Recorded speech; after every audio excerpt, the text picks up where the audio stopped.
Greetings all, Devious Monkey here. It is another piss-awful day out. Big surprise, right? It's like I said, it's supposed to be shit for the next 10 days. Big problem is that the temperature dropped even more. So now it's only in the 50s, which after being in the 80s is like, bleh, really sucks. Everybody's just sort of like, nah, everywhere. And my wife and I were chatting while she was at work, and she was saying how she just didn't have enough sweets that she wanted at work, which of course means go get me sweets. So I just went to Three Ships and got her a Pungo latte and a Pungo Pop-Tart, which is like strawberry. It's big around here. And because they had strawberry, I got myself one because I'm a big fat pig. I'm on my way back to the library now to give her that, to get a smooch, and then I will go and sit at home and wait for her to come home, probably watching something shitty on TV. Which of course leads me to today's topic,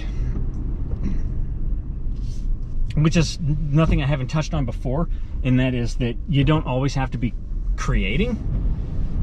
I have sat here and thought of a million things that I want to do. Now, when I started doing, you know, the whole filmmaking thing, shit, you know, over 10, 15 years ago, I used to, I think I've said this before, I used to keep like a little electronic journal on my iPad. And I went through and I wrote down ideas that I had for small movies. And I had a folder for story, characters, you know, story development, special effects, props, you know, locations, all the things that I, you know, as I drove around and I looked, I thought to myself, that would be a great location to do this. That would be, you know, like, and I could picture people that I knew in the roles for what I was thinking I wanted to do. It never worked out that way. And I had to change my whole idea about what I was going to do as a filmmaker, because I couldn't get anybody to commit to do anything. And it was incredibly frustrating. So I became a one-man band, and, you know, I started going that route.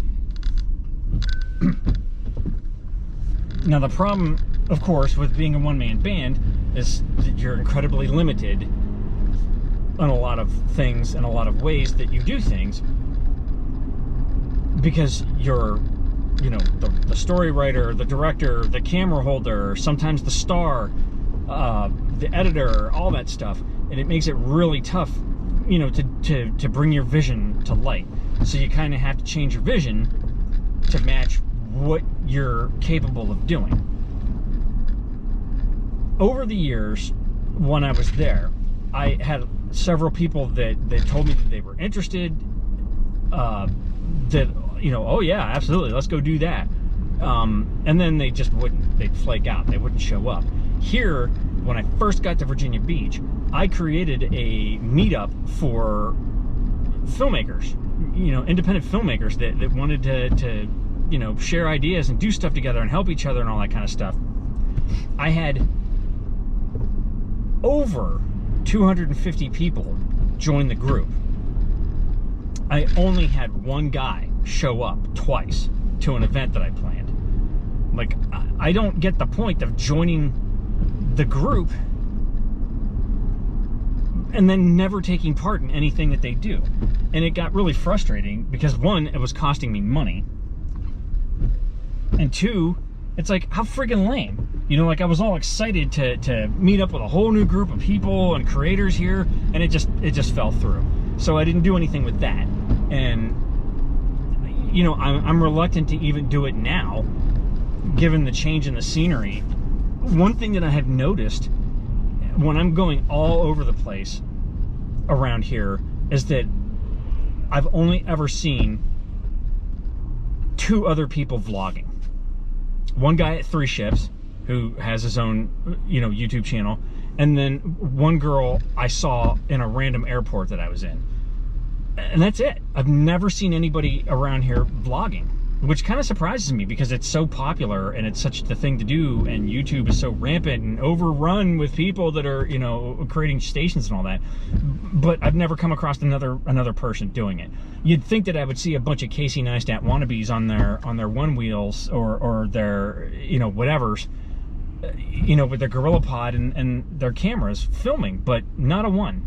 Don't even see people with GoPros, you know, and I'm on the beach and in the water all the time. So it's kind of strange. Okay, all that being said, that's kind of my point, is that there just isn't a very big community around here that I've found of people that legitimately are into filmmaking, that actually want to help other people. And I'll say it in a non-professional kind of a way.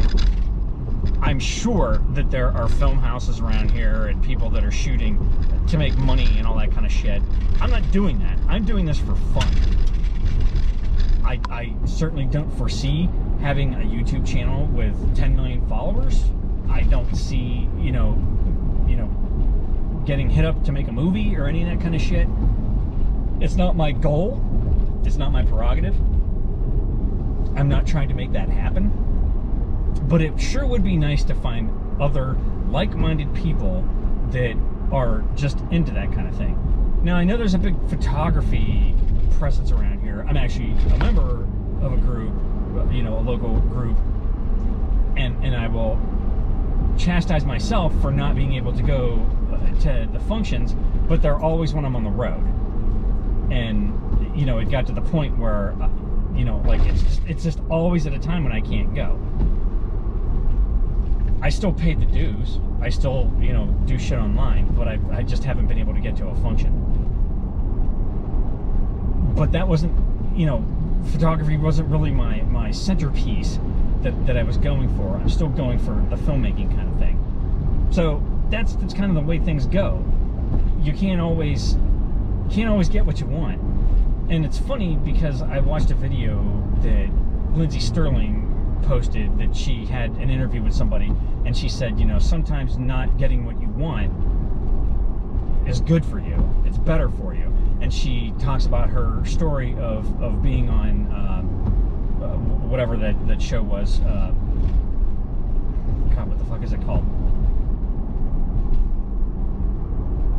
I don't know. So You Think You Have Talent, or whatever the fuck. One of the, you know, there's a billion of them out there. And she was on that show, and she was like, she had her one chance to make it big, and she would be able to do all this stuff and everything. And Pierce Morgan buzzed her and told her that, you know, basically she sucked and she was a joke and nobody would ever want to listen to that shit. She sounded like, you know, cats being tortured or some shit like that. And she, you know, was absolutely humiliated, devastated. You know, that was it. Her life was over. She didn't ever want to do it again. And it turns out that it was actually the best thing for her, because shortly after that, she refused to give up and she started a YouTube channel. And this was before YouTube got really big, and she started making these viral videos with Devin Supertramp. And she became a worldwide phenomenon now. And she said, had she won that contest, she would have been locked into these crazy contracts and never would have been able to do what she did and create this amazing following that she got, and to have the life that she has now. But at the moment when she was, you know, buzzed, that was it. Like, as far as she was concerned, it was all over until she got a little bit more perspective. So I'm in need of some new perspective, because I've been chomping at the bit to do something other than these, you know, blathering vlogs every day, because once I hit 100 or I start going on the road again, I'm not going to be daily vlogging, and I need to change things up. But it's been kind of difficult for me to do it as a one-man show, and I haven't found anybody around here that has any interest in doing it, you know, and hanging out and doing stuff with me. I've had people approach me and say that hey, you know, let's get together and collab and all that kind of stuff. Of course, can't do anything right now because of the whole lockdown, you know, corona death virus and all that shit, but hopefully that turns into something. Okay. Real quick, there's a couple things that I noticed as I've started to get lazy with my speech again. and I keep saying okay, I keep making lippy smacky noises, and I'm still saying so all the time. I fell back into bad habits. I'm starting to leave some of that into these videos so you can see that I do it all the time. I probably should go back through, you know, the last month of videos and go through and just cut together all the times I've had to cut out me saying so. And like I posted in the video yesterday, I actually left one in saying stop fucking saying so. You know, and I've been doing that too. That's all I've got for you today. Because you know, so I'm gonna go home and I'm going to sit there and have my Pop-Tart and drink my drink and chill. Thanks for joining me. Like, subscribe, and all that shit. And remember, kids, forward and up.